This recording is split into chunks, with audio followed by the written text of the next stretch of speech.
Hi friends, welcome to our channel. అందరికీ happy Sunday అండి. ఈరోజు సండే స్పెషల్ ఏంటంటే మా ఇంట్లో ఈ నాటుకోడి నిన్న తీసుకొచ్చాడు మా ఆయన. నాటుకోడి తినాలి ఈ సండేకి అని. ఆయనకు నాటుకోడి అంటే చాలా ఇష్టం. ఊర్లో అయితే ఎప్పుడైనా దొరుకుతాయి, కానీ ఇక్కడ చాలా కష్టం దొరకడము. ఇక్కడ వచ్చేసి మా ఆయన కోడిని కోయడానికి రెడీగా ఉన్నాడు పట్టుకొని. ఇంకా మా వాడైతే ఇంకా తెచ్చిన దగ్గర నుంచి దాన్ని పట్టుకొని ఆడుతూనే ఉన్నాడు ఆటలు. దాన్ని అసలు విడిచిపెట్టకుండా పట్టుకున్నాడు. వీడియోని ఎండ్ వరకు చూడండి, స్కిప్ చేయకుండా. దాన్ని అయితే కట్ చేయడం అయింది, ఇంకా క్లీన్ చేస్తున్నాడు మా ఆయన. మంచిగా పసుపు రాసాడు అనమాట. ఇప్పుడు ఇంకా పొయ్యి మీద కాలుస్తాడు. ఇక్కడ నేనైతే పొయ్యి అంటించేసాను, ఇంకా ఆయన కాలుస్తున్నాడు.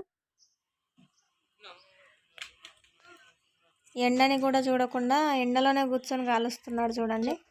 ఈ కట్టెల పొయ్యికి ఆ ఎండకి మామూలుగా హీట్ రావట్లేదు,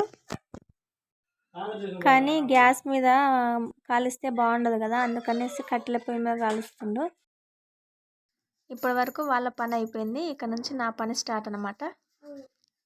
ఇక్కడ 2 సార్లు శుభ్రంగా చికెన్ కడిగాను.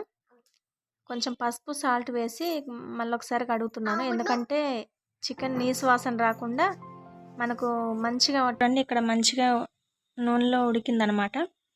ఇప్పుడు మనము టమాటాలు వేసుకోవాలండి.